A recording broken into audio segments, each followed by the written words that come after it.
નમસ્કાર દર્શક મિત્રો, BHTV ન્યૂઝમાં આપનું સ્વાગત છે। Breaking news. વડોદરા શહેર મચ્છીપીટ વિસ્તારમાં પોલીસના ઉચ્ચ અધિકારીઓ અને દબાણ શાખાની ટીમ દબાણો દૂર કરવા માટે પહોંચી ગઈ છે।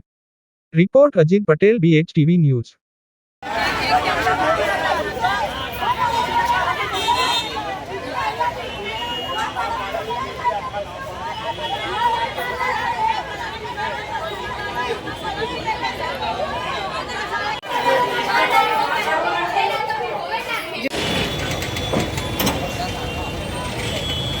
આજે જે મચ્છીપીટની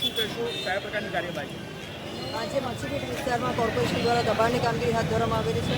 સાથોસાથ પોલીસ દ્વારા કોમ્પ્યુટર પણ કામગીરી હાથ ધરવામાં આવી રહી છે। બંને વિભાગ દ્વારા આ વિસ્તારમાં કામગીરી કરવામાં આવી રહી છે। સાથોસાથ બંને કોર્પોરેશન આ વિસ્તારમાં જેટલા પણ અસામાજિક તત્વો છે, જેટલા પણ વ્યક્તિઓ જે સમાજના શાંતિ દોડવાનો પ્રયાસ કરી રહ્યા છે, એના પર એ લોકોને અમે લોકો જે કંઈ બેદારીથી મળી આવે છે પોલીસની કેટલી ટીમો આમાં જોતરાઈ છે?